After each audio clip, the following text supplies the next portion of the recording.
from the nation's heartland. You're listening to Mundo in the Morning on 95.7 FM, KCMO Talk Radio.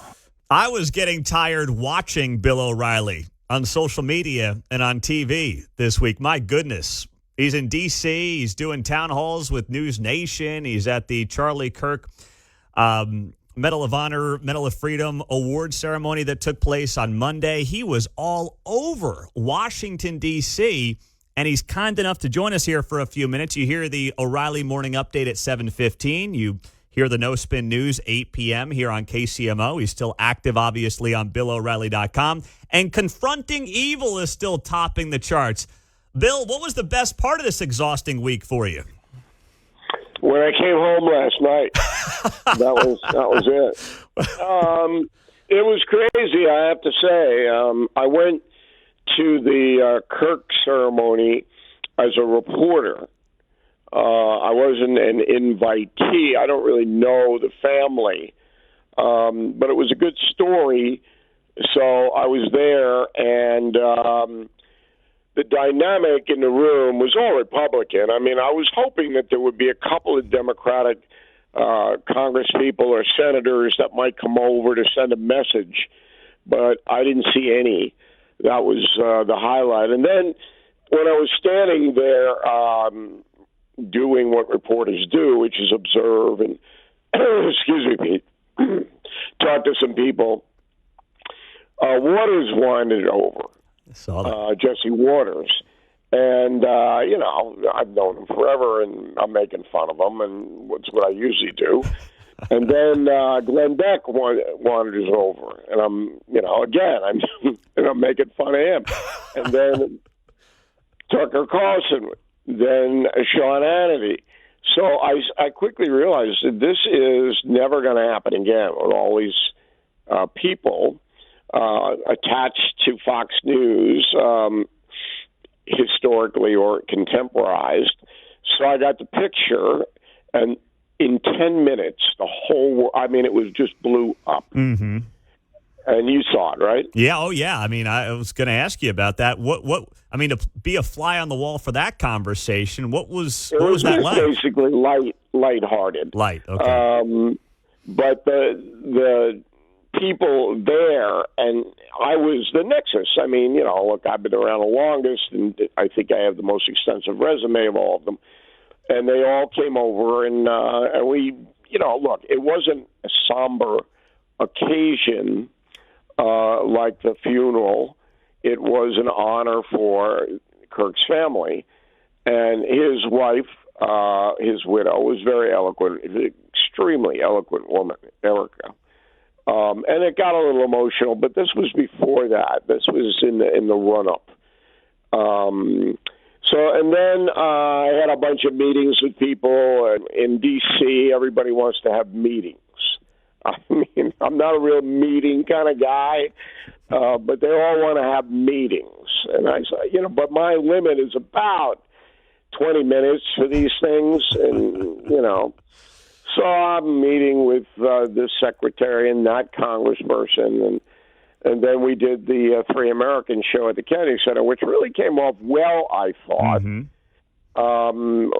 When you're actually on stage doing something, you really don't know what the reaction is. But boy, oh boy, that guy, again, all over the world. I just got a text about a half hour ago from Italy, and they had a watching party in Tuscany. Watch this thing on NewsNation. Expats, Americans. So, it was. I'm not a big D.C. fan, although my son is at Georgetown now, taking a master's in American politics, so I got a reason to be there. But it's totally different than where I live in New York, that's for sure. Well, it was quite a week for you, Bill. And the NewsNation town hall, you mentioned it there that you did, Stephen A. Smith, Cuomo. You had folks from both sides of the aisle. And I thought it was quite a contrast with CNN, which had this other town hall going on at the same time with Bernie Sanders and AOC. And you are actually mixing it up with people across the political aisle. What to you stood out about that night when you were there on the stage talking to folks on the left and the right, and then you had folks like Manchin in the middle? Well, number one, I couldn't figure out why CNN would waste everybody's time with this. I mean, and I'm not saying that Bernie Sanders and Congresswoman Cortez are, I'd talk to them, but I'm going to do it in a much, much different way than CNN. But I'm going, do you expect to break news here? They're going to say the same stuff they always say. Mm-hmm. The be it is. Okay, how many times you got to hear that? So, when I'm involved with this stuff, you know me. I mean, I'm not just a bystander. I got a lot to say.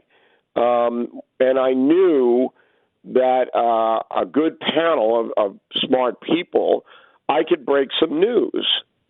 Because, again, I'm the reporter. This is what people don't understand. I've been doing this 50 years. So Cuomo is the moderator, and I thought he did a good job. And then Stephen A. is going to give his opinion on what's said. But I was more interested in getting information from Tom Homan, from Manchin, and from the Congress people who were there. And I got a whole bunch of stuff. Homan denied any wrongdoing in this $50,000 allegation. First time he had ever done that. Then we had Fetterman, who I'm sitting next to, and Fetterman had to know, and I'm going, why are you a Democrat? He never answered the question, by the way. I asked it twice. I said, and I'm not being a wise guy, but your point of view aligns with the Republican Party, not the Democrat Party. And he couldn't answer it. But that's entertaining for people who follow politics and they want information. So that was my role, and that came off pretty well. Bill, getting a sense of President Trump coming off the historic peace deal and what's been going on in this country and around the world over the last couple of weeks. A few weeks ago, I remember you said to us that you were getting nervous in terms of maybe some overconfidence from the people around him and maybe the president seeming a little worn out. What was your read on where the president is at right now after this week? Exactly the same. So I was in the White House 2 out of the 3 days that I was there. I was there 3 full days. And I was in the White House, but I did not see him because they had meetings and they were doing all kinds of stuff. There was a Putin thing, but I had to talk to some of the White House personnel. And they're cocky. There's no doubt about it. They think they're, really on a big win streak here, and they're suing everybody, and the FBI's arresting everybody. And I was thinking, okay, what are we going to get today? So I'm sitting there watching all this, and they believe they have momentum. There's no doubt about that. So what are you expecting today from this Zelensky meeting? Anything or just kind of photos and quotes? As you know, Pete, because you really follow this stuff closely, it's all a big chess game. And what it looks to me, and I haven't talked to Secretary of State Rubio, but I did talk to his top guy, and it looks to me like they're just trying to hem Putin in. So that's what this meeting is all about, Zelensky. So Zelensky wants to tomahawk missiles, and Trump may or may not give them tomahawk missiles, but the fact that they're talking about it is another strategy to get Putin to be reasonable. Mm-hmm. And that phone call yesterday, I mean, you never know what goes on with this thing, but I'm pretty confident that the president's reportage on it is accurate. Because that's what Putin always does. He always tells you what you want to hear, and then he does the exact opposite. That's what he does. Mm-hmm. But now with the Chinese thing coming up, which is going to be huge, Putin's starting to look around going, this Middle East peace deal, this didn't work out for me. It strengthened Trump. It's got the Arabs behind him. It's got NATO behind him. He might have China behind him. You see? Trying to isolate him. Bad Vlad. And that's what the Zelensky thing. I don't think anything concrete is going to come out of it today. But if they show up in Budapest, Trump is trying to get him right into a corner so he stops the madness. Bill O'Reilly on KCMO. A couple minutes left with him. Bill, this government shutdown, how does this thing end? They'll have to stop it. There's just too many people getting crushed, and airline chaos with the air traffic controllers and the TSA people. But as I write today on BillO'Reilly.com, again, this is a strategy by the Democrats primarily to say we gotta go after Trump. They're in disarray. The Democratic Party is in disarray, and so they decided that they believe that the weakest point of the Trump administration is health care. So they're going to go in and demand all of this extension of massive spending on health care. And they knew that Republicans weren't going to do that. There was no chance of it. But they wanted to send a message to the Democratic faithful that they're not laying down for Trump. They're going to go after him. And, okay, there's the message, and people can make of it what they want, but they got to stop it now. So there'll be some kind of, I think maybe next week, they'll make an announcement. We're going to have a summit meeting to talk about the health care and but we'll reopen the government. That's how it probably will go down. Now, what about confronting evil, Bill? You mentioned Vladimir Putin. Of course, he's in the book. I wrapped it up since our chat last month, and it was one of my favorite of your series. So it looks like it's still doing well at top of the charts. Has anything surprised you in terms of the rollout of confronting evil so far? Well, it's very similar to confronting the presidents. The sales are similar, very strong across the board. It's a much tougher sell for Christmas to put evil in your stocking. I'm not sure how I'm going to do that. That's a good one. I think I'm going to bundle both books.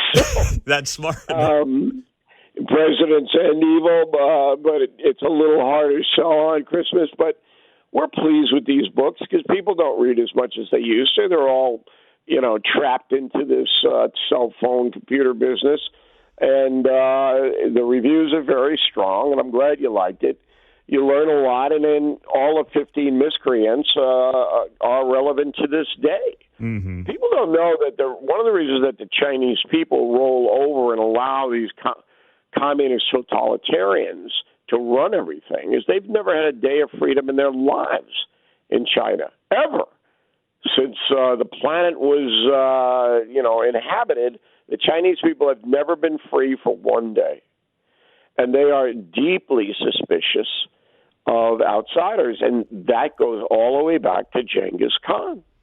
And that's why they built that magnificent wall. When you go to China and see that wall, you go, how do they do this? So we bring in all that. And, the Putin component obviously is the most relevant because he's a big danger to the world, no doubt about it. All right, Bill. Well, that photo of you that went around the world, you, Glenn Beck, Jesse Waters, Tucker Carlson from the Kirk event, if Bill O'Reilly had to get a lunch with one of those three in that photo, who are you picking? Boy, that's a tough one because they're all pinheads. And I'd probably get takeout. Look, I've known those guys forever. I get along with them, obviously.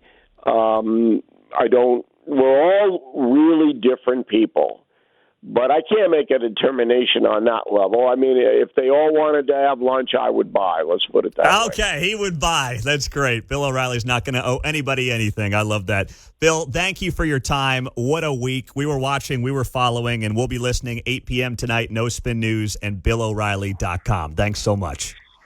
Appreciate you having me, Pete. Thank you. You bet. Bill O'Reilly on KCMO on a Friday morning. Great to have him here as always.